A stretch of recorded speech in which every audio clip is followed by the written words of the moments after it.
En el Evangelio de Juan encontramos algunas cosas muy interesantes. En el capítulo 13 que quiero compartir hoy, hay una conversación final y profunda entre Jesús y sus discípulos en el cenáculo. En un ambiente de intimidad, el Señor no trata con todos a la vez, sino que los toma aparte. Inclusive, Él pidió que se preparara un lugar especial para poder tener una última cena con sus discípulos.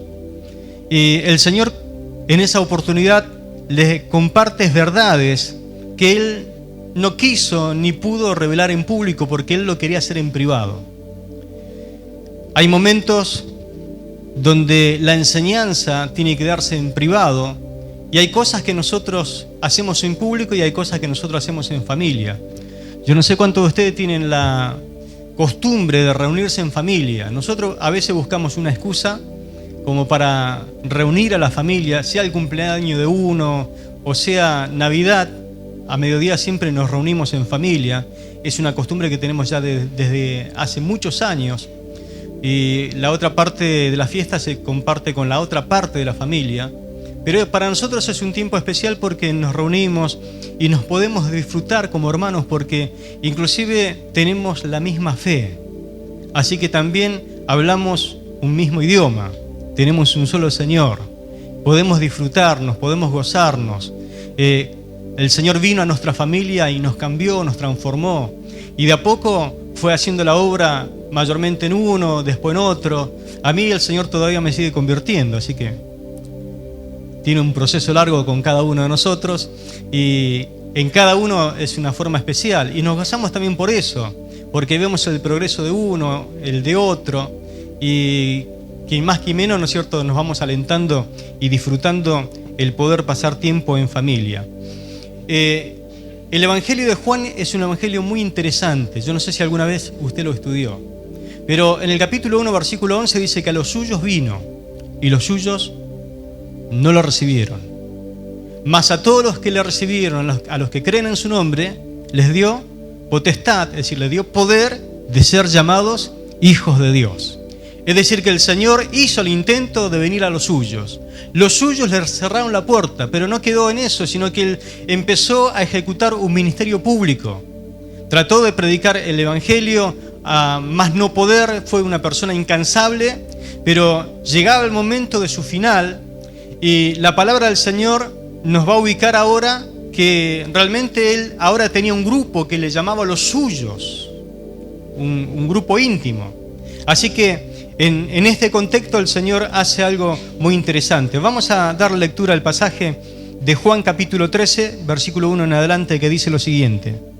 Antes de la fiesta de la Pascua, sabiendo Jesús que su hora había llegado para que pasase de este mundo al Padre, como había amado a los suyos que estaban en el mundo, los amó hasta el fin. Es como que Juan trata de explicar en unas sencillas pero profundas palabras lo que el Señor estaba por experimentar unos capítulos más adelante. Pero no sé si usted se da cuenta cómo estos versículos están bañados en sangre. Se aproximaba el sacrificio de Jesús.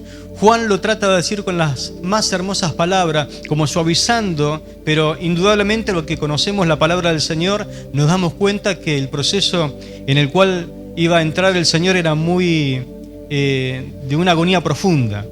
Versículo 2 dice, y cuando cenaban, es decir, que ya estaban cenando, como el diablo ya había puesto en el corazón de Judas, Iscariote, hijo de Simón, que le entregase, sabiendo Jesús que el Padre le había dado todas las cosas en las manos y que había salido de Dios y a Dios iba, se levantó de la mesa, se quitó su manto y tomando una toalla se la ciñó. Luego puso agua en un lebrillo y comenzó a lavar los pies de los discípulos y a enjugarlo, es decir, a secarlo con la toalla con que estaba ceñido. Entonces vino a Simón Pedro y Pedro le dijo: Señor, ¿tú me lavas los pies? Respondió Jesús y le dijo: lo que yo hago tú no lo comprendes ahora, mas lo entenderás después. Pedro le dijo: no me lavarás los pies jamás. Jesús le respondió: si no te lavare, no tendrás parte conmigo. Le dijo Simón Pedro: Señor, no solo mis pies, sino también las manos y la cabeza. Jesús le dijo: el que está lavado no necesita sino lavarse los pies, pues está todo limpio, y vosotros limpios estáis, aunque no todos, porque sabía quién le iba a entregar. Por eso dijo: no estáis limpios todos. Así que después que les hubo lavado los pies, tomó su manto, volvió a la mesa y les dijo: ¿sabéis lo que os he hecho? Vosotros me llamáis Maestro y Señor, y decís bien, porque lo soy. Pues si yo, el Señor y Maestro, he lavado vuestros pies, vosotros también debéis lavar los pies los unos a los otros, porque ejemplo os he dado para que, como yo he hecho, vosotros también hagáis. Amén. En este contexto, Jesús realiza un acto muy importante, significativo y cargado de significado: el lavado de pies. Lo que nos enseña algunas lecciones inestimables que yo quiero compartir ahora, que precisamente tiene que ver con nosotros a la hora de servir al Señor. ¿Cuántos aman servir al Señor? Bueno, estas palabras son para nosotros también. Hay una parte que compartí ayer en la iglesia de Galvez, pero no es la misma que voy a compartir hoy. Si alguno por ahí la quiere escuchar a la predicación, la voy a subir en el canal, pero no es lo mismo, por eso quiero hacer la aclaración. La primera lección que el Señor quiere enseñarnos, no solamente a los discípulos, sino también a nosotros también, es la siguiente: es acerca de la vocación de siervo. La vocación de siervo.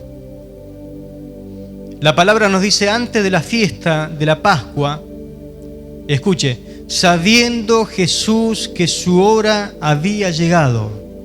Sabiendo Jesús que su hora había llegado.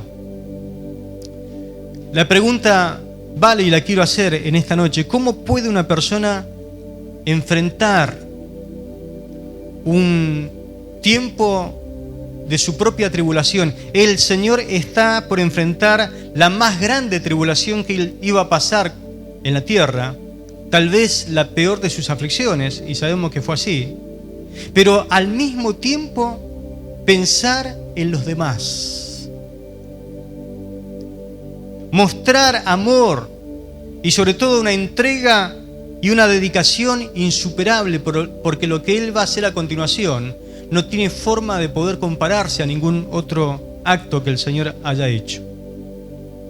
¿Cómo es que hace? Porque la mayoría de nosotros nos pasa lo mismo. ¿Quién de ustedes no ha pasado un momento de aflicción? Y usted pueda decirme: pastor, yo el año pasado pasé el peor momento de mi aflicción como hombre o como mujer, porque me pasó esto, tuve esta enfermedad, o quizás usted mismo hoy está pasando la peor de las situaciones. Es parecido a esto, para que usted entienda.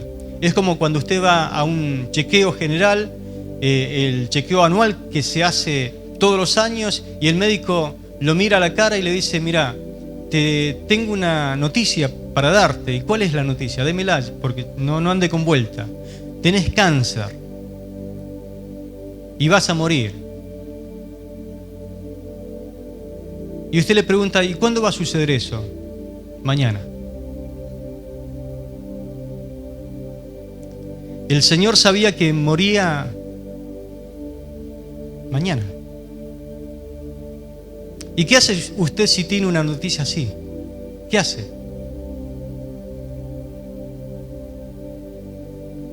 Porque el mismo Señor estuvo en nuestra misma condición. Y lo primero que le vino a Él no fue victimizarse, sino lo que primero pensó es: ¿Cómo puedo bendecir a estos muchachos que todavía no aprenden las lecciones que le quiero enseñar? Todavía no le entra en esa cabeza lo que yo quiero impartirle a través de la palabra, a través de la enseñanza una y otra vez, y se toma todo un tiempo especial. Por eso hablo de una dedicación, una entrega insuperable en ese momento. La verdadera esencia del amor, mis hermanos, se manifiesta justamente en esa capacidad de priorizar el bienestar de los demás, incluso en medio de nuestras propias dificultades y sufrimiento. El texto menciona que a pesar de que el Señor sabía de la crucifixión, póngase un poquito en lugar del Señor. ¿Cuántas veces Él fue a Jerusalén? ¿O cuántas veces entró a una ciudad? ¿Sabe qué ponían a las entradas de la ciudad? Porque en aquel tiempo el imperio romano era el que estaba subyugando a Israel. Ponían a las personas que fueron condenadas y crucificadas.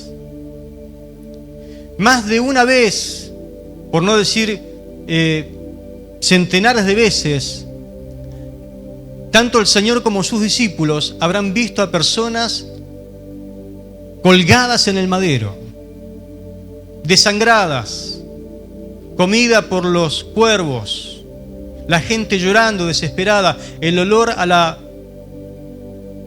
cuerpo descompuesto. Y el Señor sabía que le esperaba de ahí a unas horas el acto más cruento que existía en aquel tiempo, la pena de muerte peor que existiera, que era la crucifixión. Y el Señor sabía que le esperaba eso. Jesús se centra en ese momento en seguir amando y en seguir sirviendo a sus discípulos. Esto se evidencia precisamente en sus acciones y en su disposición a fortalecer a aquellos que le rodeaban en ese momento de gran angustia personal, porque me imagino que el ambiente estaba cargado de una emoción muy grande, porque continuamente el Señor viene anunciando hace unos días que Él iba a morir en la cruz, que Él iba a dar su vida por aquellos que a completar el plan que el Padre le había establecido desde antes de la fundación del mundo. Ahora, según el texto, hay varias acciones que deberíamos evitar si uno quisiera actuar como el Señor, especialmente en momentos de angustia, en momentos de tribulación. Y aquí le voy a lanzar algunas cosas que deberíamos hacer. En primer lugar, ¿cómo debemos actuar para actuar como el Señor? No deberíamos monopolizar la conversación. Vamos a suponer que usted tiene una enfermedad o está pasando algún momento difícil. Cuando usted comienza a conversar con alguien, la persona que está afligida, ¿a qué lo quiere llevar? ¿Te enteraste de lo que me pasó? No, y le comenzás a contar todo. ¿Para qué? Para que toda la conversación gire hacia tu persona. ¿Te enteraste de lo que me hicieron? ¿Te enteraste de lo que me dijo el médico? ¿No somos así nosotros? Jesús no hizo eso. Por eso estoy hablando que Él hasta último momento tiene vocación de servicio. ¿Cuántos anhelan servir al Señor? Bueno, tenemos que imitar a Él, dice el texto, ¿no? Entonces, aprendamos a evitar hablar solamente de uno mismo y de las propias dificultades que tenemos sin considerar los problemas o las necesidades que tenían los demás. ¿Sabe en qué estaba concentrado el Señor? En la necesidad de que todavía tenían sus discípulos de seguir aprendiendo lecciones que iban a ser imborrables por causa del momento. Lo que tenemos que hacer en ese momento es no ser indiferentes hacia los demás y solo tratar de que la cosa gire alrededor nuestra, no permitir que nuestras propias luchas personales nos lleven a ignorar a quienes nos rodean y sus necesidades. No deberíamos tampoco concentrarnos únicamente en uno mismo. En momentos de crisis, hermano, es fácil caer en el egocentrismo. Y el texto justamente destaca que a pesar de la angustia de Jesús, Él eligió enfocarse en los discípulos y en amarlos. Generalmente cuando la persona recibe o sabe de algo que le va a pasar, sabe que le queda horas para vivir sus últimos momentos, la mayoría de las personas se pierde su mirada así en el infinito y todos los miran diciendo, pobrecito, ¿en qué estará pensando? Trata de o no pensar en nada, o trata de sin querer llamar la atención para sí mismo, para que vengan y lo traten de cubrir, de proteger. ¿Sabe que el Señor no hizo nada de eso? Y bien que lo podía haber hecho, ¿no? Pero el Señor no se dejó apabullar por la circunstancia que Él iba a vivir, porque el amor verdadero no debe ser condicionado por las propias pruebas o sufrimiento. Se debe seguir adelante expresando el amor y el apoyo hacia los demás, independientemente de la situación personal que uno pueda estar viviendo. Tampoco permitió que lo que a él le iba a pasar desvíe la responsabilidad de amar. Dice la palabra que los amó ¿hasta cuándo? Hasta el fin. No debemos permitir que las dificultades personales nos distraigan de nuestro compromiso de amar y apoyar a aquellos que están siempre a nuestro alrededor. Entonces el mensaje central es que a pesar de las dificultades que enfrentemos, siempre debemos encontrar la manera de amar y estar presente para poder servir a los demás. Por ejemplo, sé que en más de una oportunidad usted habrá ido a visitar a alguien que estaba en el hospital. Hace poco me tocó ir a visitar a un hermano que estaba para ser operado y no sabía si mañana le iba a estar despidiendo quizás en un funeral. Así que tomé coraje y le digo, Señor, ayúdame a inyectarle fe, confianza, esperanza, porque para morir siempre hay tiempo y hay gente disponible, pero yo digo, esta persona no puede morir. Tiene un propósito por delante, así que reuní coraje y le fui a visitar. ¿Sabe qué? Cuando uno va y visita a ese tipo de gente, uno sale animado, uno sale fortalecido. Porque él me decía, las últimas palabras que recuerdo, le digo, no sé si nos saludamos acá o allá, pero bueno, en algún momento nos vamos a volver a encontrar. Y él me decía, pastor, esto va a ser un dormirme y levantarme hacia una nueva vida. Y fue así, porque la operación salió todo un éxito. En algún momento le puedo contar lo que Dios hizo, pero la operación salió 10 puntos al punto que los médicos dijeron, tenés un Dios aparte. Tenés un Dios aparte. Dios lo preservó con vida, pero no solamente en los hospitales. A veces usted va a visitar a un hermano que está padeciendo una enfermedad crónica, que está agonizando, que la está pasando mal. Usted va y dice, bueno, voy a llevarle una palabra de fe, voy a llevarle un salmo para poder animarlo. Y cuando usted entra parece que la persona lo está esperando para animarlo, para afirmarlo, para fortalecerle y para decirle que no baje los brazos a pesar de lo que usted pueda pasar.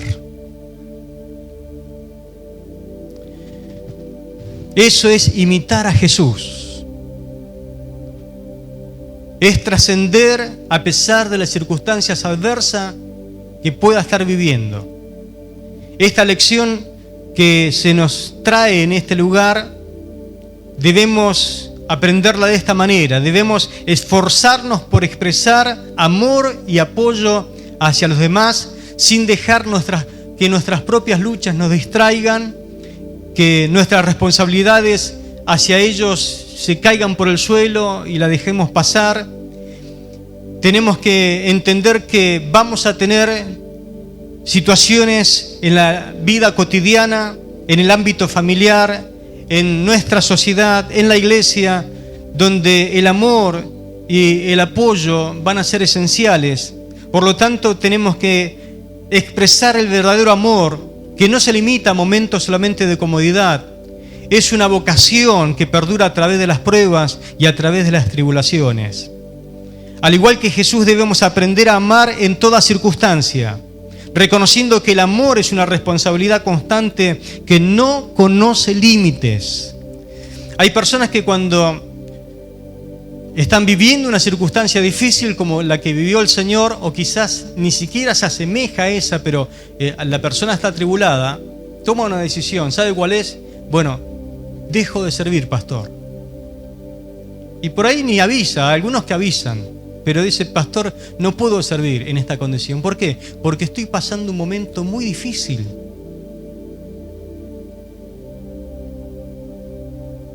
Y no puedo servir así. Bueno, hay que abrir este pasaje y leerle. Mirá lo que hizo el Señor.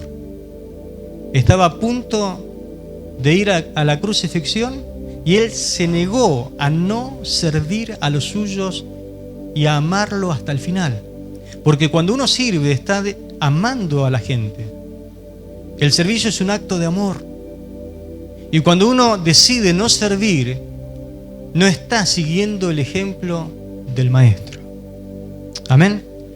La segunda lección es acerca del amor que perdura. El amor que perdura. Me gusta el texto tan rico que tiene Juan ahí al comienzo, porque dice la palabra que el Señor los amó hasta el fin. El Señor los amó hasta el fin. Y vale la pregunta, ¿existe alguna medida que, una vez superada, nos permita a nosotros decir, bueno, ya superé el nivel de amor requerido hacia este creyente, a ese hijo de Dios? Por lo tanto, ahora tengo la libertad de no amar más. Vio que la Biblia dice y menciona algunos que son difíciles ¿de qué? De amar. Algunos son difíciles de amar. Yo no sé si usted puede reconocer en esta noche, pastor, yo soy difícil de amar, pero sería algo bueno que lo pueda reconocer. Soy muy difícil para amar. Yo entro dentro de esa categoría, difícil de ser amado. Pero bueno, el Señor dice la palabra que como había llegado el fin y como ya sabía que iba a ir de vuelta al Padre, Él los amó hasta el fin. Juan nos dice que Cristo, habiendo amado a los suyos, los amó hasta el fin. Su amor, por lo tanto, no dependía de la respuesta de los demás. ¿Por qué? Porque ahora centrémonos en quien Él amó hasta el fin. Vamos a suponer que usted es el Señor, y como Señor usted conoce todas las cosas. Al Señor no se le escapa detalle. Usted está ahí con sus discípulos, está cenando y mira la cara de Pedro, y usted ¿qué ve de acá a unas horas? Ese Pedro que le dijo, Señor, te amaré, mi vida daré por ti. Que no te pase nada malo, Señor, porque yo te defiendo, Señor, no importa lo que pase, yo voy a dar mi vida por ti. Y usted es el Señor y lo mira a Pedro y dice, a este lo tengo que amar hasta el final. Si sé que me va a negar, cara dura. ¿Con qué cara está comiendo la Pascua conmigo? Y después eso se transformó en una Santa Cena, ¿no? Y lo ve a Juan, lo ve a Santiago, lo ve a Mateo. La Biblia dice que todos lo dejaron. Pero el Señor decide, a pesar de eso, de saber todo lo que iba a acontecer, de saber quiénes eran, porque nadie le tenía que contar cómo ellos eran, decidió amarlo hasta el final, hasta el fin. Son lecciones que nosotros tenemos que aprender.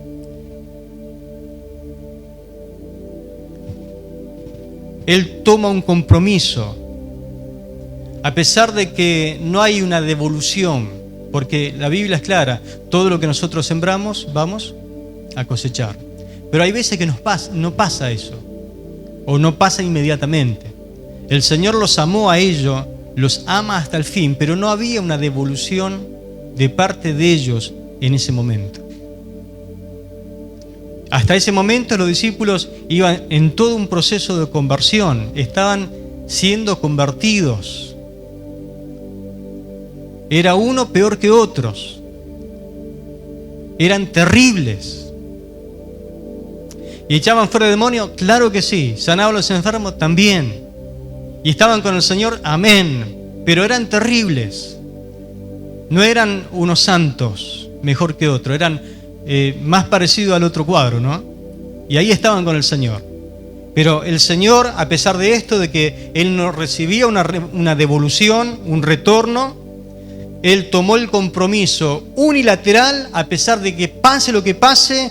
Yo hice un pacto con mi Padre Celestial antes de la fundación del mundo, pactamos con Él que lo iba a amar hasta el fin a los muchachos. Esto sucedió antes de que inclusive ellos existieran. Y el Señor cumple ese compromiso. La actitud del Señor, quien a pesar de no cosechar ese fruto,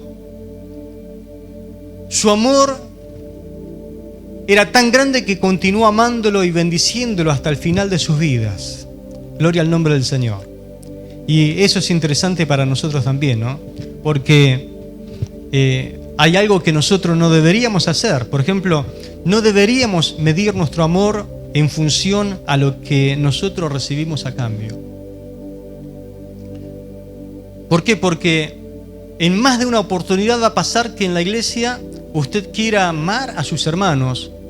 Es más, se da por completo al servicio, sirve con amor, sirve con integridad, da lo mejor que tiene y no va a recibir, como le pasó al Señor, una devolución conforme a lo que usted está dando. ¿Se entiende? No va a recibir, se va a desilusionar. Más cuando usted sirva y de parte de la contraparte no hay un reconocimiento, no hay una recompensa que usted espera. ¿Qué va a hacer? ¿Va a dejar de servir? ¿Se va a amargar y va a decir al final son todos iguales? Al final yo le doy todo mi amor y recibo desprecio, recibo lo que no debería recibir, falta de honra, falta de reconocimiento. Dejo de servir entonces, porque así no se puede servir. Yo los amo, pero de esa forma me es muy difícil amarlos de verdad. El Señor, dice la palabra, los amó hasta el fin. Los amó hasta el fin. A pesar de no recibir de parte de ellos lo que Él debería haber recibido. El amor es un compromiso que trasciende las circunstancias y el comportamiento de las personas.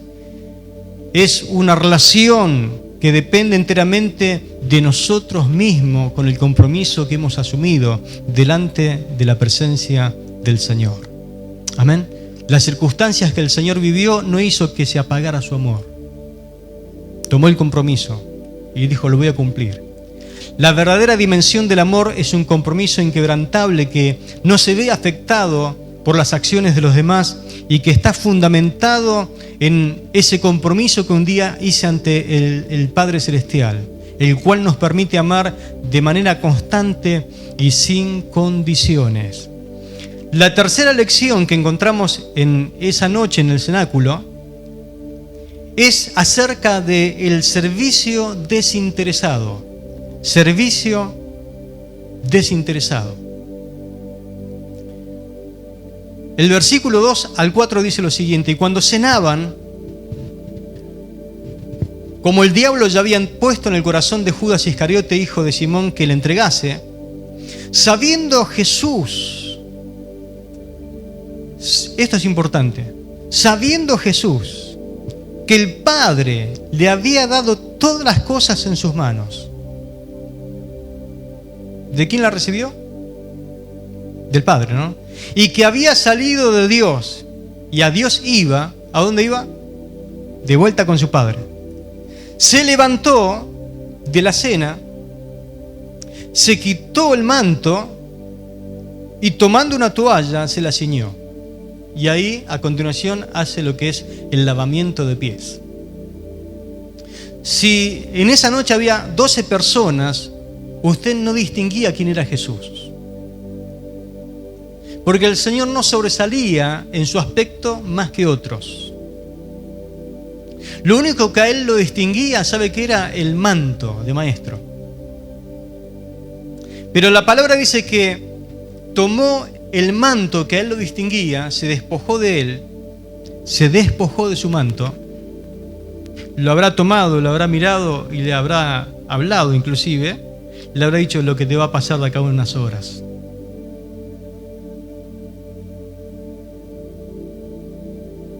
Lo habrá mirado el manto, lo habrá doblado un poco, lo puso en un lugar, pero él sabía que ese manto era clave, el manto del maestro. Es más, cuando los verdugos de él miraron el manto, dijo: esto no se puede partir, no hay que romperlo. Vamos a echar suerte porque es una prenda muy hermosa. Ese manto era lo único que él lo distinguía entre los demás como maestro.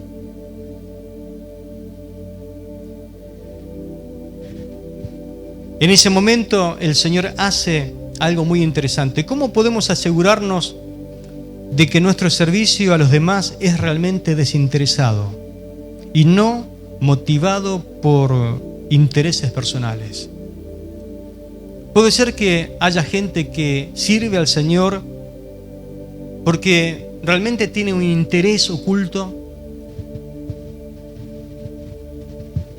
Puede ser que haya motivos personales muy arraigados en nuestra carne por el cual nosotros queremos servir al Señor. ¿Por qué usted sirve al Señor? ¿Cuál es su motivo más profundo o el más sincero que tenga delante del Señor? ¿Por qué quisiera servir? Porque acá hay lecciones que el Señor nos quiere enseñar. Jesús, consciente de su autoridad, ¿cuál era la autoridad que él tenía? La autoridad celestial. El Padre dice que le había entregado todas las cosas. Él tenía autoridad porque el Padre le había dado autoridad a través del poder del Espíritu Santo. Él, consciente de su origen celestial, él dice: yo no pertenezco a este mundo, mi reino es de otra dimensión. Realizó el acto de pies de su discípulo sin buscar ningún beneficio personal. Repito esto porque es interesante. Él, cuando va a lavar los pies de sus discípulos, no busca ningún interés personal. Es decir, que cuando nosotros sirvamos a nuestros hermanos, tampoco debe existir ningún interés personal.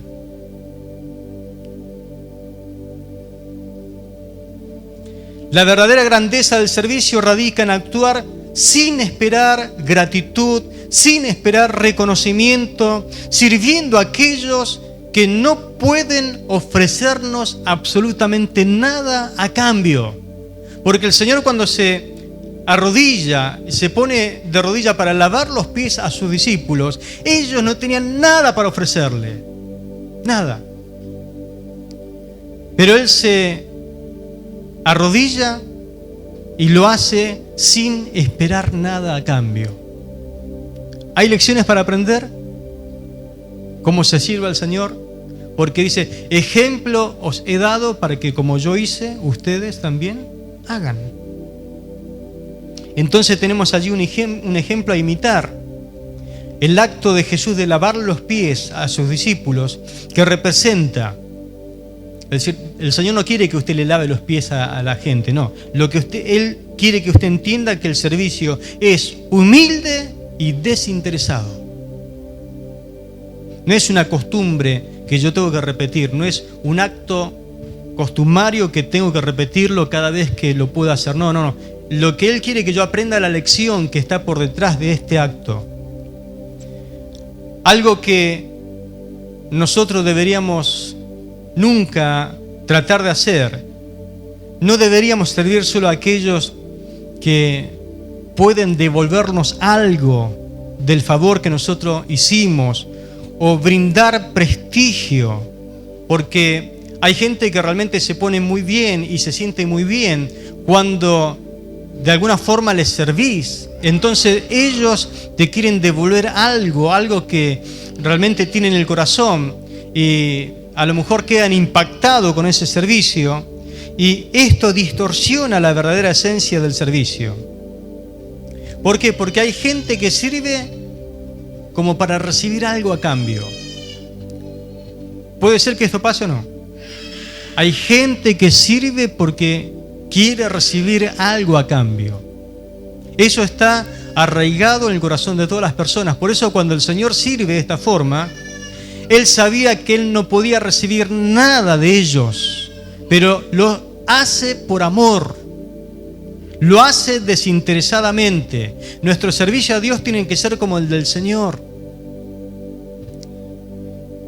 Le explico un poquito el pensamiento de los discípulos.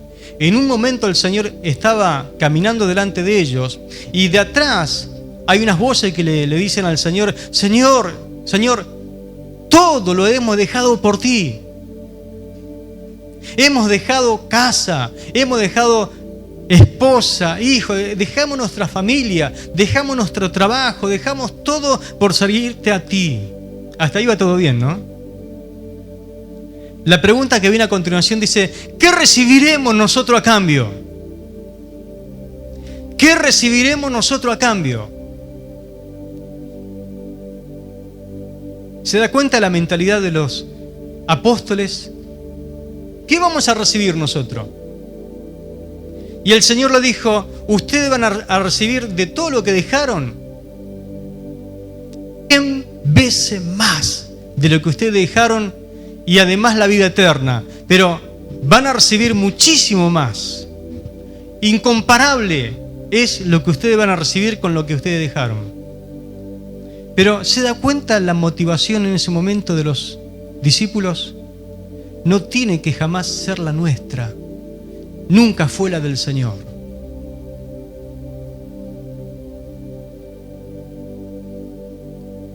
No puede ser nuestra motivación a la hora de servirle querer recibir algo a cambio.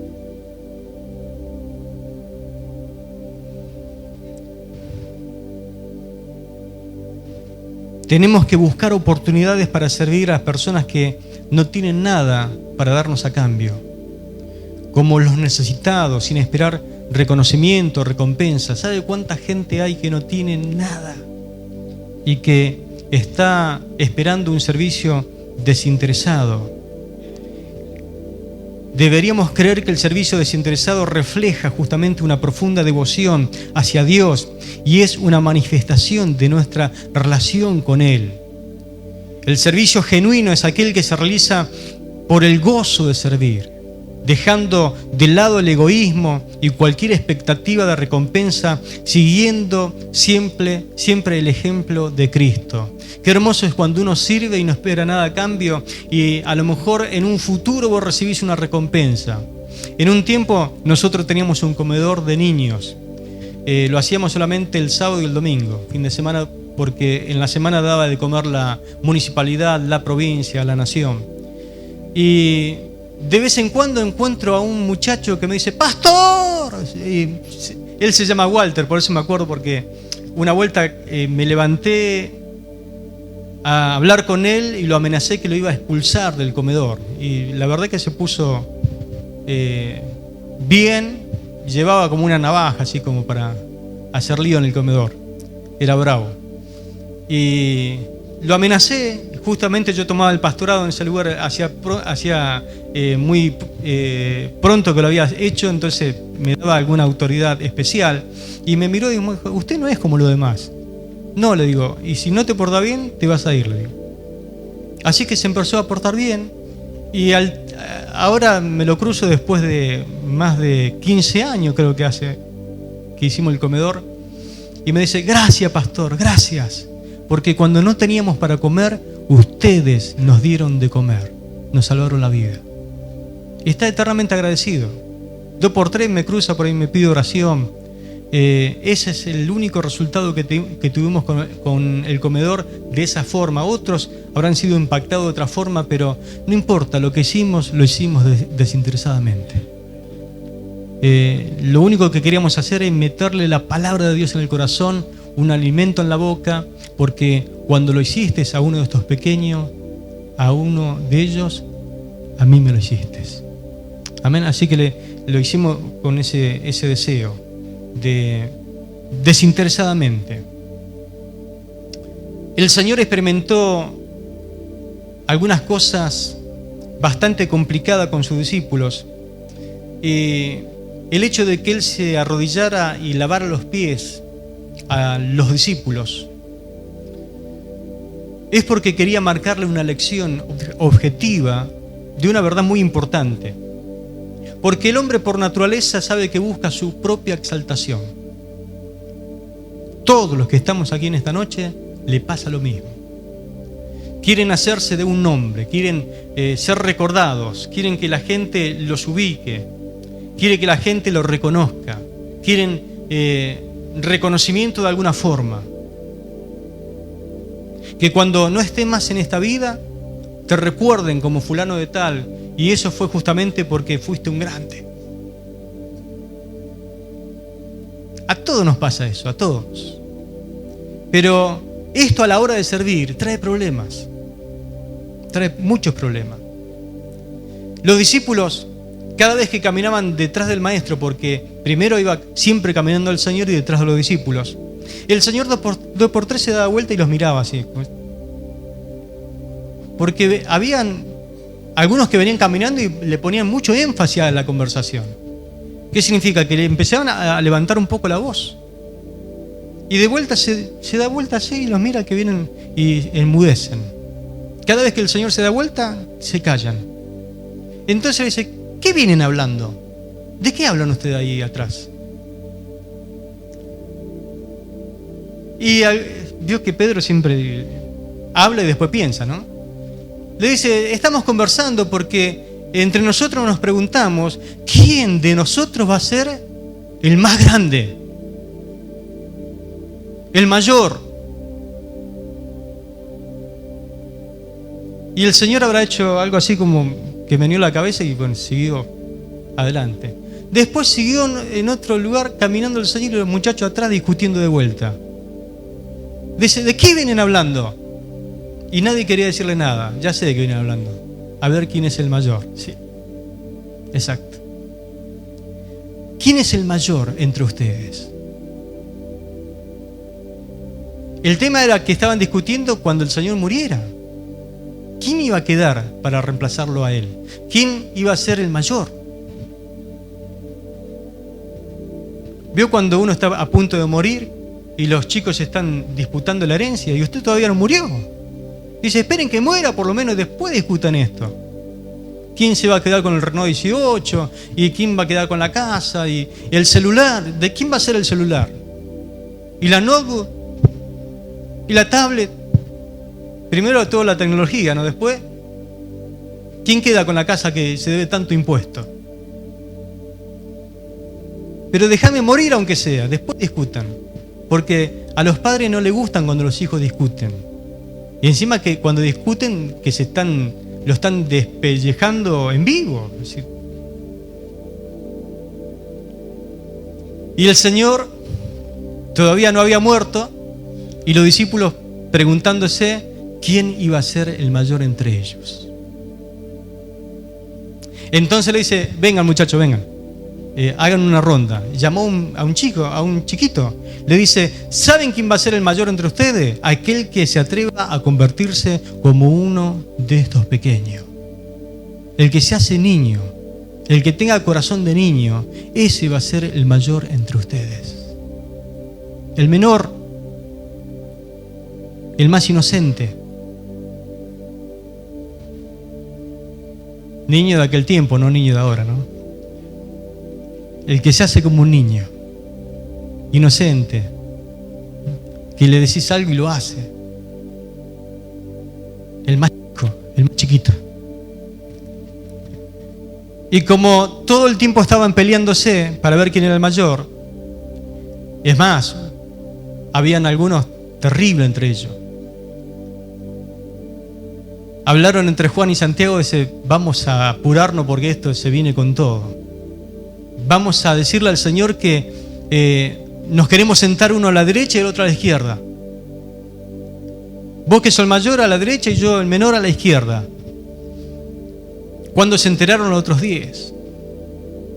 Se enojaron. ¿Por qué se enojaron? Porque no se le ocurrió la idea a ellos. Entonces, para agrandar un poco la petición, le dijeron, vamos a hablar con mamá, porque mamá lo quiere mucho al Señor, y el Señor también la quiere mucho a ella. Vamos a usar una especie de palanca como para palanquear a ver si de alguna forma podemos llegar al objetivo. Y el Señor le dice, ustedes ni saben lo que están pidiendo. Se reía el Señor porque diciendo, ¿cómo se le ocurre pensar estas cosas? Disputándose a ver quién iba a ser el más grande. Así que de tanto decirle, de tanto hablarle y de tanto machacar con ese tipo de enseñanza, llega un momento en que dice, le voy a dar la última lección. El Señor estaba a punto de morir.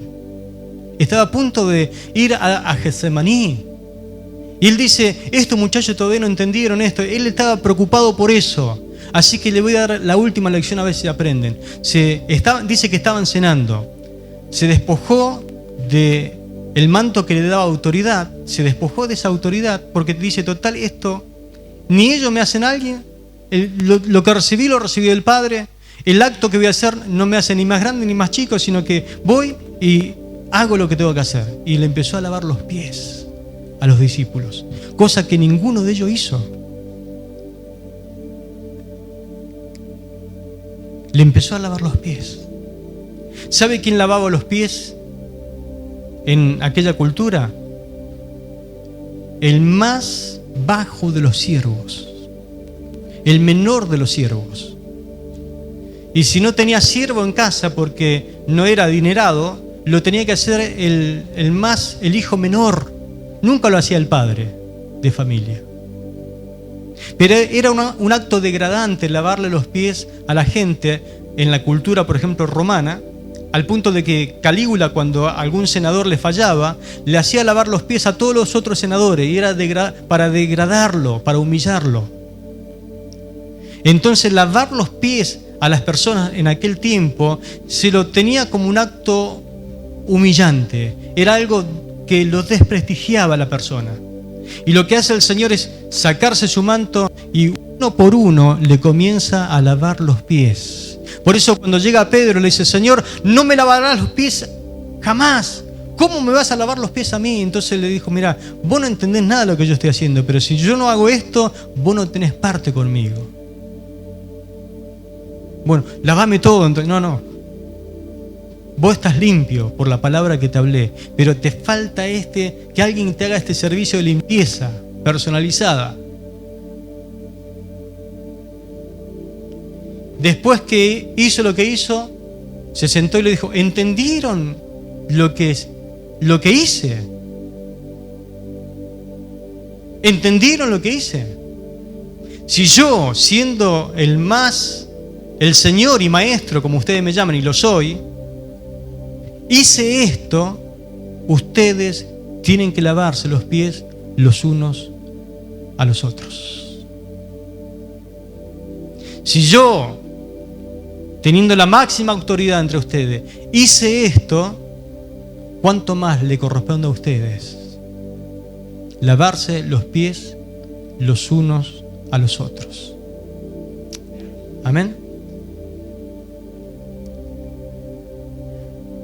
Le está diciendo, muchachos, acá hay que poner los valores al revés. La sociedad tiene las cosas alteradas. ¿Quién es el mayor? ¿El que come la mesa o el que sirve?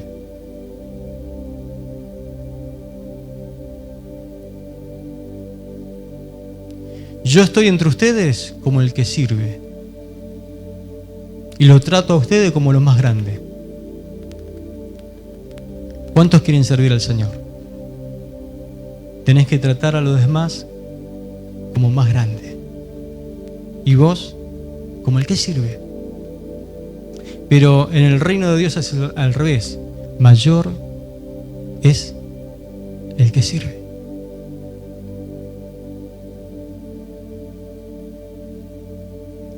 ¿Qué les parece si oramos al Señor?